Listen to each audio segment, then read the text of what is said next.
ਇਹਨੂੰ ਵੀ ਮੁਰਗਾ ਜਾਲੀ ਲਾਉਣੀ ਆ ਜਾਲੀ ਪੂਰੀ। ਲਾ ਰਹੀ ਹੈ ਇਹ ਉੱਪਰ ਨੀਚੇ ਸਾਰੇ ਪਾਸੇ ਇਹਦਾ ਉਹ ਕੈਮਰਾ ਕਿੱਥੇ ਲੱਗੂਗਾ? ਸਰ ਕੈਮਰਾ ਇੱਥੇ ਹੀ ਲਗਾ ਰਹੇ ਸਰ। ਇਹਦੇ ਟੌਪ ਤੇ ਚਾਹੀਦਾ ਹਾਂ।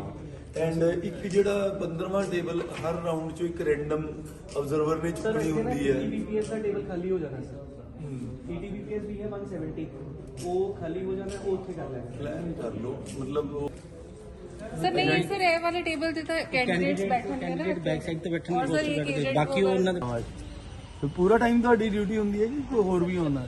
10 ਤੋਂ 6 तक। ਅੱਛਾ ਚਲੋ ਠੀਕ ਹੈ ਤੁਸੀਂ ਕਰਨਾ ਪੁਲਿਸ ਤੋਂ? ਚਲ ਠੀਕ ਹੈ ਚਲੋ ਸਰ। ਹਾਂ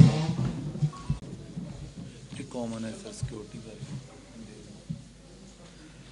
ਗੁੱਡ ਆਫਟਰਨੂਨ। ਇੱਥੇ ਸਮਾਨ ਸਲੀਤਾ ਸਰ ਇਹਨੂੰ ਤਾਂ ਚਕਾ ਰਹੇ ਆ ਸਰ, ਠੀਕ ਉੱਥੋਂ ਦੀ ਐਂਟਰੀ ਹੋ ਜੂਗੀ ਬਿਕੋਜ਼ ਸਰ EVMs ਐਂਡ ਤੁਹਾਡੀ ਟੇਬਲ ਤੇ who all are allowed sir except you only the candidates and the observer sahib. And ਜੇ ਕੈਂਡੀਡੇਟ ਨੇਚਰਸ ਕਾਲ ਜਾਣਾ ਚਾਹੇ ਕਿ ਉਸ Sir- ਟਾਈਮ ਤੇ ਉਹਦਾ ਇਲੈਕਸ਼ਨ ਏਜੰਟ ਆ ਸਕਦਾ ਕਿ ਨਹੀਂ ਆ ਸਕਦਾ?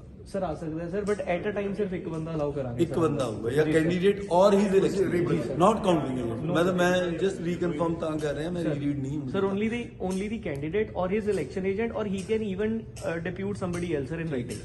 And what about mobile phone? Sir, not allowed sir. CRPF has already been told ਕਿ ਉਹ ਬਾਹਰ ਆਪਣੀਆਂ ਦੋ ਟਰੇਜ਼ ਰੱਖ ਲੈਣਗੇ। ਜਿਹੜਾ ਵੀ ਕਾਊਂਟਿੰਗ ਏਜੰਟ ਦੀ ਐਂਟਰੀ ਸਰ ਉਧਰੋਂ ਪਿੱਛੋਂ ਦੀ ਹੈਗੀ ਹੈ, ਦੋ ਸੈਪਰੇਟ ਦਰਵਾਜ਼ੇ ਉੱਥੇ ਨੇ। ਉਹਦੇ ਲਈ ਤੁਹਾਨੂੰ ਵੈਸੇ ਸਿਵਲ ਦੇ ਬੰਦੇ ਲਗਾ ਕੇ ਉਹਨਾਂ ਦੇ ਸਲਿੱਪਾਂ ਪਾ ਕੇ ਇੱਕ ਅਲਮਾਰੀ ਦਿਓ ਉਹਨਾਂ ਨੂੰ ਲੋਹੇ ਦੀ, ਰਾਈਟ ਸਰ। ਕਿਉਂਕਿ ਨਹੀਂ ਤਾਂ ਫਿਰ ਮੋਬਾਈਲ ਫੋਨਾਂ ਦਾ ਰੌਲਾ ਪੈ ਜਾਂਦਾ। Sir, last time ਨਾ- ਤੇ ਉਹਨਾਂ ਦਾ ਨਿਰੀਖਣ ਕਰਨਾ ਸੀਗਾ ਕਿਉਂਕਿ ਥੋੜਾ ਸਮਾਂ ਲੱਗ ਗਿਆ। ਅਸੀਂ ਲੰਚ ਕਰਕੇ ਜਸਟ ਬਸ ਹੁਣ ਤੁਹਾਡੇ ਕੋਲ ਆ ਹੀ ਰਹੇ ਹਾਂ ਤੇ ਮੈਂ ਤੁਹਾਡਾ ਸਾਰਿਆਂ ਦਾ ਸਵਾਗਤ ਕਰਦਾ।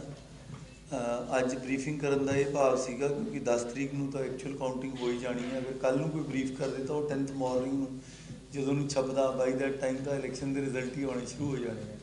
ਸੋ ਅਸੀਂ 8th ਨੂੰ ਤੁਹਾਨੂੰ ਬਰੀਫਿੰਗ ਤਾਂ ਕਰ ਰਹੇ ਹਾਂ ਸੋ ਦੈਟ 9th ਨੂੰ ਤੁਸੀਂ ਲੋਕਾਂ ਨੂੰ ਚੰਗੀ ਤਰ੍ਹਾਂ ਇਹਨੂੰ ਸਾਰਾ ਸੂਚਿਤ ਕਰ ਸਕੋ। ਲੁਧਿਆਣੇ ਜ਼ਿਲ੍ਹੇ ਦੇ ਅੰਦਰ ਟੋਟਲ 14 ਕੌਂਸਟੀਚੁਐਂਸੀਜ਼ ਨੇ।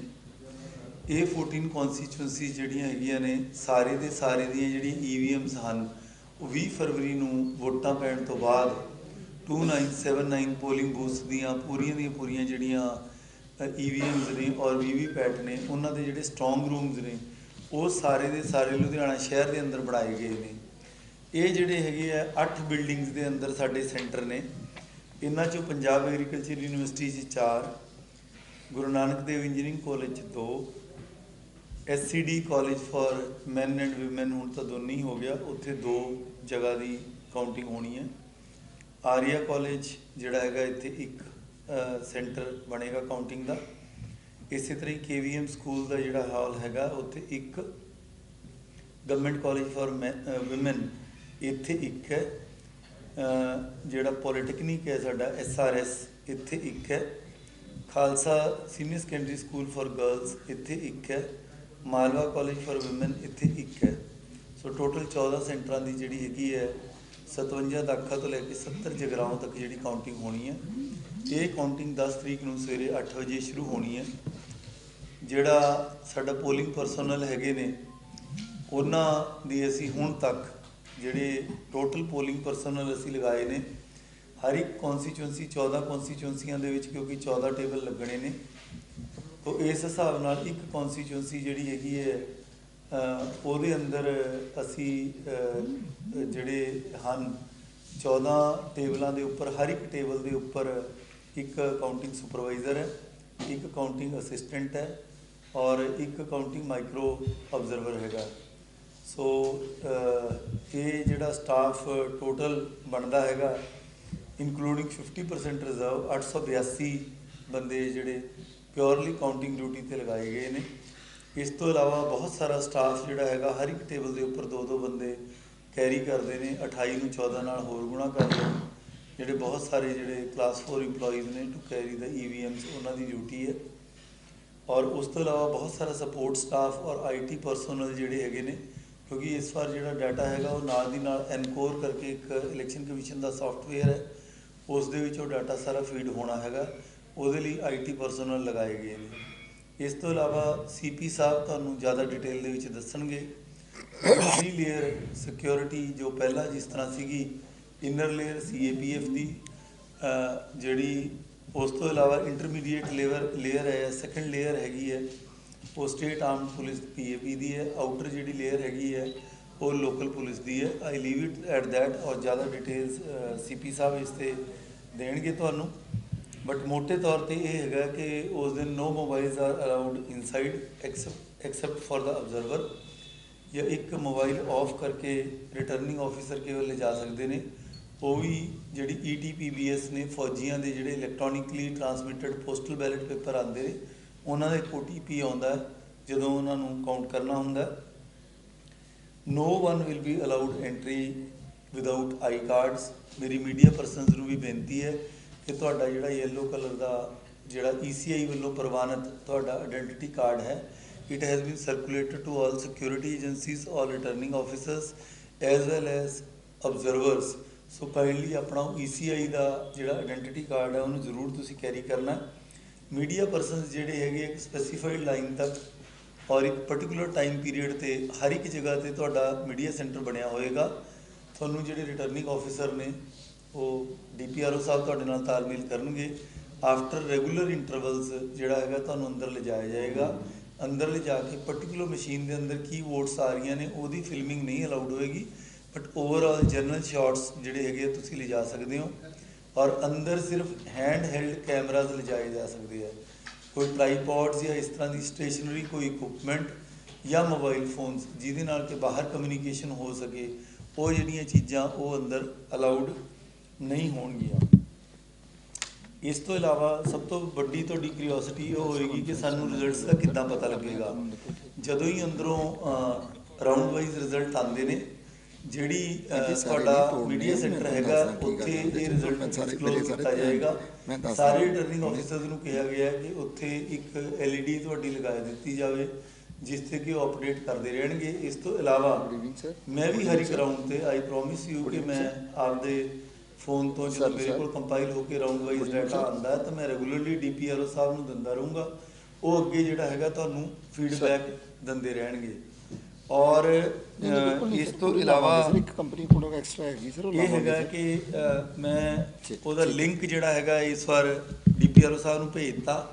ਜਿਹੜਾ ਐਨਕੋਰ ਸੌਫਟਵੇਅਰ ਹੈਗਾ ਉਹਦੇ 'ਚ ਜਿਹੜਾ ਵੀ ਡਾਟਾ ਹੋਣਾ ਐਂਟਰ, ਉਹ ਬੂਥ ਵਾਈਜ਼ ਜਿਹੜਾ ਡਾਟਾ ਹੈ ਸਾਹਿਬ ਨੇ ਤੁਹਾਨੂੰ ਸਾਰਾ ਵਿਸਥਾਰਪੂਰਵਕ ਸਾਰੀ ਬਰੀਫਿੰਗ ਕਰ ਦਿੱਤੀ ਹੈ। ਜਿਹੜਾ ਸਿਕਿਉਰਿਟੀ ਦੇ ਨਾਲ ਰਿਲੇਟਡ ਮਸਲੇ ਹੈਗੇ ਉਹਦੇ 'ਚ ਸਭ ਤੋਂ ਇੰਪੋਰਟੈਂਟ ਤਾਂ ਹੈਗਾ ਕਿ ਜਿਹੜਾ ਪ੍ਰੈਮਿਸਿਸ ਹੈ ਜਿੱਥੇ ਕਾਊਂਟਿੰਗ ਹੋਣੀ ਹੈ, ਜੋ ECI ਦੀ ਗਾਈਡਲਾਈਨ ਐਟਲੀਸਟ 100 ਮੀਟਰਸ ਉਸ ਪ੍ਰੈਮਿਸਿਸ ਤੋਂ ਨੇੜੇ ਪਾਰਕਿੰਗ ਨਹੀਂ ਹੋ ਸਕਦੀ। ਸੋ ਸਾਰੀਆਂ ਅਸੀਂ ਪਲੇਸਿਸ ਈਅਰਮਾਰਕ ਕੀਤੀਆਂ ਹੋਈਆਂ ਔਰ ਉੱਥੇ ROs ਨੂੰ ਤੇ ਲੋਕਲ DSP ਸਾਹਿਬਾਨ ਨੂੰ, ACPs ਨੂੰ ਅਸੀਂ ਕਹਿ ਕੇ ਆਏ ਹਾਂ ਕਿ ਉੱਥੇ ਸਾਈਨੇਜ ਹੋਏਗਾ ਔਰ ਵੈਲ ਡਿਜ਼ਾਈਨਡ ਪਾਰਕਿੰਗ ਦਿੱਤੀ ਜਾਊਗੀ। ਪਾਰਕਿੰਗ ਦਾ ਸਿਕਿਉਰਿਟੀ ਅਰੇਂਜਮੈਂਟ ਵੀ ਅਸੀਂ ਅਲੱਗ ਕਰ ਰਹੇ ਹਾਂ। ਉਸ ਤੋਂ ਇਲਾਵਾ ਜਿਹੜੀ ਮੇਨ ਰੋਡ ਹੈ ਜਿੱਥੇ 3rd ਟੀਅਰ ਦੇ ਬਾਹਰ ਮਤਲਬ ਮੇਨ ਰੋਡ ਹੀ ਆ ਜਾਂਦੀ ਹੈ, ਜਿਵੇਂ 2-3 ਆਪਣੇ ਕਾਲਜ ਰੋਡ ਦੇ ਉੱਤੇ ਹੈਗੇ ਆ ਕਾਊਂਟਿੰਗ ਸੈਂਟਰ, ਉੱਥੇ ਅਸੀਂ ਪਲਾਨ ਇਹ ਕੀਤਾ ਕਿ ਉਹਨੂੰ ਉਸ ਥੋੜ੍ਹੇ ਦੇਰ ਵਾਸਤੇ ਟ੍ਰੈਫਿਕ ਡਾਇਵਰਸ਼ਨ ਦੇਣੀ ਪਏਗੀ। ECI ਗਾਈਡਲਾਈਨਸ ਬੜੀਆਂ ਕਲੀਅਰ ਹੈ ਕਿ ਉੱਥੇ ਆ ਕੇ ਮਤਲਬ ਇਹੋ ਜਿਹਾ ਕੋਈ ਰੋਡ ਬਲੌਕ ਨਾ ਹੋ ਜਾਏ, ਕੋਈ ਚੀਜ਼ ਰੁਕ ਨਾ ਜਾਵੇ। ਤਾਂ ਉਹਦੇ 'ਚ ਉਹ ਮੈਂ ਆਲਰੇਡੀ ਟ੍ਰੈਫਿਕ ਵਾਲਿਆਂ ਨੂੰ ਕਹਿ ਦਿੱਤਾ, ਅਸੀਂ ਤੁਹਾਨੂੰ ਉਹ ਵੀ ਜਾਰੀ ਵੀ ਕਰ ਦਿਆਂਗੇ ਕੱਲ੍ਹ ਤੱਕ, ਕੋਸ਼ਿਸ਼ ਕਰਦੇ ਹਾਂ ਸ਼ਾਮ ਨੂੰ ਹੀ ਕਿ ਵਾਟ will be the diversion plan for that. ਦੂਜਾ ਇਹਦੇ 'ਚ ਮੇਨ ਗੱਲ ਹੈਗੀ ਹੈ ਕਿ ਜਿਹੜੇ ਅੰਦਰ ਜਾਣ ਵਾਸਤੇ ਫ੍ਰਿਸਕਿੰਗ ਦਾ ਹੈਗਾ, ਦੇਖੋ 3 ਟੀਅਰ ਸਿਸਟਮ ਹੈ। ਡਿਸਟ੍ਰਿਕਟ ਪੁਲਿਸ ਵੀ ਫ੍ਰਿਸਕ ਕਰੇਗੀ ਜਿਵੇਂ ਗੇਟ ਵਗੈਰਾ ਦੇ ਉੱਤੇ, ਔਰ ਚੈੱਕ ਵੀ ਕਰੇਗੀ। ਆਥੋਰਾਈਜ਼ ਪਰਸਨ ਹੀ ਅੰਦਰ ਜਾ ਸਕਣਗੇ। ਜਿਵੇਂ ਮੀਡੀਆ ਵਾਸਤੇ ਤੁਹਾਨੂੰ ਪਹਿਲਾਂ ਹੀ ਦੱਸਿਆ, ਉਹੀ ਲੋਕ ਜਿਹੜੇ ਜਾ ਸਕਦੇ ਨੇ, ਅਲਾਊਡ ਨੇ as per ECI yellow cards ਤੱਕ, ਉਹ ਜਾਣਗੇ। ਉਹਨਾਂ ਬਾਰੇ ਅਸੀਂ ਸਰਕੂਲੇਟ ਕਰ ਦਿੱਤਾ। DPRO ਸਾਹਿਬ ਦੇ ਵੀ ਉੱਥੇ ਨੁਮਾਇੰਦੇ ਇਹਨਾਂ ਨੇ ਮੈਨੂੰ ਦੱਸਿਆ ਹੋਣਗੇ। ਸੋ ਇਟ ਵਿਲ ਬੀ, ਇਹਨਾਂ ਨਾਲ ਕੋਆਰਡੀਨੇਸ਼ਨ ਪੂਰਾ ਹੋਏਗਾ, ਕੋਈ ਦਿੱਕਤ ਨਹੀਂ ਆਪਾਂ ਨੂੰ ਆਏਗੀ। ਦੂਜਾ 2nd ਟੀਅਰ ਹੈਗਾ ਸਟੇਟ ਆਰਮਡ ਪੁਲਿਸ ਦਾ, ਉੱਥੇ ਵੀ ਫ੍ਰਿਸਕਿੰਗ ਹੋਏਗੀ। ਉੱਥੇ ਵੂਮਨ ਸਟਾਫ ਵੀ ਜਿਹੜਾ ਨਾਲ ਅਸੀਂ ਉਹਨਾਂ ਨੂੰ ਮੁਹੱਈਆ ਕਰਾ ਰਹੇ ਹਾਂ as per ECI guidelines. 3rd ਤਾਂ ਨੈਚੁਰਲੀ ਜਿਹੜਾ ਪੈਰਾਮਿਲਟਰੀ CAPF ਜਿਹਨੂੰ ਕਹਿੰਦੇ ਆ, ਉਹ ਉਹਨਾਂ ਦਾ ਤਾਂ ਉੱਥੇ ਹੈਗਾ ਹੀ ਹੈ। ਮੇਨ ਜਿਹੜਾ ਇਹਦੇ 'ਚ ਹੋਰ ਦੂਸਰਾ ਗੱਲ ਹੈ ਕਿ ਜਿਹੜਾ ਰਸਤਾ ਹੈਗਾ ਈਵੀਐਮ ਦਾ, ਉਹ ਮੈਂ ਤੇ ਡੀਸੀ ਸਾਹਿਬ ਨੇ ਜਾ ਕੇ ਹਰੇਕ ਕਾਊਂਟਿੰਗ ਸੈਂਟਰ ਦੇਖਿਆ ਕਿ ਈਵੀਐਮ ਦੀ ਇੰਟਰਫੇਰੈਂਸ ਨਹੀਂ ਹੋਣੀ ਚਾਹੀਦੀ, ਚਾਹੇ ਉਹ ਕਾਊਂਟਿੰਗ ਸਟਾਫ ਹੈ ਜਾਂ ਕੋਈ ਹੋਰ ਨੇ। ਸੋ ਉਹਨੂੰ best possible as per location ਸਾਰਾ ਆਰਓਜ਼ ਦੇ ਨਾਲ ਤੇ ਲੋਕਲ ਅਫਸਰ ਨੇ ਕਰ ਦਿੱਤਾ। ਪੁਲਿਸ ਦੀ ਤੁਹਾਨੂੰ ਪਤਾ ਹੀ ਹੈ ਐਂਟਰੀ ਇਜ਼ ਨਾਟ ਅਲਾਉਡ ਅੰਦਰ ਕਾਊਂਟਿੰਗ ਸੈਂਟਰ ਦੇ, ਉਹ ਸਿਰਫ ਜਦੋਂ ਆਰਓ ਸਾਹਿਬ ਰੈਕੁਜੀਸ਼ਨ ਕਰਨਗੇ ਉਦੋਂ ਹੀ ਜਾਣਾ ਆਪਾਂ। ਉਸ ਤੋਂ ਇਲਾਵਾ ਜਿਹੜੇ ਸਾਡੇ ਆਫਿਸਰਸ ਨੇ ਉਹਨਾਂ ਨੂੰ ਅਸੀਂ ਡੀਸੀਪੀ ਲੈਵਲ ਜਾਂ ਜੁਆਇੰਟ ਸੀਪੀ ਲੈਵਲ ਦੇ ਆਫਿਸਰ ਨੂੰ 2-2 ਕਾਊਂਟਿੰਗ ਸੈਂਟਰ, ਜਿਵੇਂ ਅੱਗੇ ਅਸੀਂ ਈਅਰਮਾਰਕ ਕੀਤੀਆਂ ਸੀਗੀਆਂ 2-2 ਕੌਂਸਟੀਟੂਐਂਸੀ, ਇਸ ਤਰ੍ਹਾਂ ਹੀ ਉਹਨਾਂ ਨੂੰ ਦਿੱਤੀਆਂ ਹੋਈਆਂ ਉਸੇ ਤਰੀਕੇ ਨਾਲ। ਉਸ ਤੋਂ ਇਲਾਵਾ ਉਹਨਾਂ ਦੇ ਥੱਲੇ ਏਡੀਸੀਪੀ ਸਾਹਿਬਾਨ ਨੇ, ਏਸੀਪੀ ਸਾਹਿਬਾਨ ਨੇ, ਜਿਹੜੇ ਸਾਡੇ ਕੋਲ ਐਕਸਟਰਾ ਇੰਸਪੈਕਟਰ ਸਬ ਇੰਸਪੈਕਟਰ ਨੇ, ਉਹ ਸਾਰਾ ਅਸੀਂ ਜੋ ਡਿਊਰਿੰਗ ਇਲੈਕਸ਼ਨਸ ਪੋਲਿੰਗ ਵਾਲੇ ਦਿਨ ਅਰੇਂਜਮੈਂਟ ਸੀ ਉਸੇ ਤਰ੍ਹਾਂ ਇੱਦਾਂ ਹੀ ਹੋਣਗੇ। ਲਾਅ ਐਂਡ ਆਰਡਰ ਕੰਪੋਨੈਂਟ ਅਸੀਂ ਲੱਗ ਰੱਖਿਆ। ਔਰ ਉਸ ਤੋਂ ਬਾਅਦ ਜਿਹੜਾ ਵਿਕਟਰੀ ਪ੍ਰੋਸੈਸ਼ਨ ਜਾਂ ਕੋਈ ਇਹੋ ਜਿਹਾ ਪ੍ਰੋਸੈਸ਼ਨ ਉੱਥੇ ਅਲਾਉਡ ਹੀ ਨਹੀਂ ਹੈ ਕਾਊਂਟਿੰਗ ਸੈਂਟਰ ਤੋਂ। ਔਰ ਦੂਸਰੀ ਗੱਲ ਇਹ ਹੈ ਕਿ ਜਦੋਂ ਉਸ ਤੋਂ ਬਾਅਦ ਕੋਈ ਵਿਕਟਰੀ ਪ੍ਰੋਸੈਸ਼ਨ ਕੱਢਦਾ ਵੀ ਹੈ, ਅਸੀਂ ਸਾਰਾ ਰਿਕੁਐਸਟ ਆਰਓਜ਼ ਨੂੰ ਅੱਜ ਡੀ ਸਾਹਿਬ ਨੇ ਬੁਲਾਇਆ, ਉਸ 'ਚ ਪੁਲਿਸ ਵਾਲੇ ਵੀ ਬੁਲਾਏ ਹੈ। ਅਸੀਂ ਵੀਡੀਓਗ੍ਰਾਫੀ ਉਹਦੀ ਸਾਰੀ ਕਰਾਉਣੀ ਮੈਂਡੇਟਰੀ ਹੈ, ਕਿਉਂਕਿ ਉਹਦੇ 'ਚ ਜਿਹੜਾ ਖਰਚਾ ਹੈਗਾ ਉਹ ਕੋਈ ਵੀ ਚੀਜ਼ ਜਿਹੜੀ ਯੂਜ਼ ਕਰਦਾ ਉਹ ਖਰਚੇ ਦੇ ਵਿੱਚ ਪਏਗਾ। ਸੋ ਪੋਲੀਟੀਕਲ ਪਾਰਟੀਜ਼ ਨੂੰ ਨੈਚੁਰਲੀ ਇਸ ਬਾਰੇ ਪਹਿਲਾਂ ਹੀ ਅਵੇਅਰ ਹੋਣਗੀਆਂ, ਪਰ ਤੁਹਾਡੇ ਨਾਲ ਵੀ ਸ਼ੇਅਰ ਕਰਨਾ ਬੜਾ ਜ਼ਰੂਰੀ ਹੈ। ਉੱਥੇ ਕੋਈ ਲੜਾਈ ਝਗੜਾ ਨਾ ਹੋਵੇ, ਉਸ ਵਾਸਤੇ ਵੀ ਅਸੀਂ ਸਾਰਾ ਅਰੇਂਜਮੈਂਟ ਜਿਵੇਂ ਪੋਲਿੰਗ ਡੇ ਵਾਲੇ ਸੀ ਤਕਰੀਬਨ ਉਹੀ ਸਾਰਾ ਕਰ ਰਹੇ ਹਾਂ। ਪੈਰਾਮਿਲਟਰੀ ਦੀਆਂ ਆਪਣੇ ਕੋਲ 3 ਕੰਪਨੀਆਂ ਤਾਂ ਜਿਹੜੀਆਂ ਆਲਰੇਡੀ ਲੱਗੀਆਂ ਹੋਈਆਂ 8 ਸਟਰੋਂਗ ਰੂਮਸ ਦੇ ਉੱਤੇ। ਉਸ ਤੋਂ ਇਲਾਵਾ ਇੱਕ ਸਾਡੇ ਕੋਲ ਆਈਟੀਬੀਪੀ ਦੀ ਕੰਪਨੀ ਹੈ, ਉਹਨੂੰ ਵੀ ਈਸੀਆਈ ਦੀ ਗਾਈਡਲਾਈਨਸ ਦੇ ਮੁਤਾਬਕ ਆਪਾਂ ਐਕਟਿਵ ਅਕਾਊਂਟਿੰਗ ਡਿਊਟੀ 'ਤੇ ਹੀ ਲਾਵਾਂਗੇ। ਉੱਥੇ ਉਹਦੀ ਡਿਪਲੋਇਮੈਂਟ ਅਸੀਂ ਉਸ ਹਿਸਾਬ ਨਾਲ ਹੀ ਕੀਤੀ ਜਾ ਰਹੀ ਹੈ, ਸੋ ਦੈਟ ਉਹ ਰਿਜ਼ਰਵ ਨਾ ਰਹੇ, ਕੋਈ ਨੇੜੇ ਨਾਕਾ ਲੱਗ ਜਾਏਗਾ ਜਾਂ ਕੋਈ ਇਹੋ ਜਿਹੀ ਚੀਜ਼ ਹੋਏਗੀ, ਬਿਲਕੁਲ ਕਾਊਂਟਿੰਗ ਸੈਂਟਰ ਨੂੰ ਪ੍ਰੋਟੈਕਟ ਕਰਨ ਵਾਸਤੇ। ਸੋ ਉਹਦੇ 'ਚ ਜਿਹੜੇ ਇੱਕ ਇੰਪੋਰਟੈਂਟ ਗੱਲ ਹੋਰ ਹੈ ਕਿ ਈਸੀਆਈ ਦੀ ਗਾਈਡਲਾਈਨਸ ਮੁਤਾਬਕ ਇੱਕ ਮੈਜਿਸਟ੍ਰੇਟ ਜਿਹੜਾ ਉਹ ਬਾਹਰਲੇ 3rd ਟੀਅਰ ਤੇ 2nd ਟੀਅਰ ਦੇ ਵਿੱਚ ਮੁਹੱਈਆ ਕਰਾਉਣਾ, ਉਹ ਡੀ ਸਾਹਿਬ ਨੇ ਆਲਰੇਡੀ ਉਹਦੇ ਬਾਰੇ ਆਰਡਰ ਕਰ ਦਿੱਤੇ ਨੇ। ਉਹ ਇੱਕ ਮੈਂਡੇਟਰੀ ਪ੍ਰੋਵੀਜ਼ਨ ਹੈਗਾ, ਉਹ ਵੀ ਅਸੀਂ ਔਨ ਗਰਾਊਂਡ ਜਿਹੜੀਆਂ ਉਹ ਚੀਜ਼ਾਂ ਉੱਥੇ ਹੋਣਗੀਆਂ।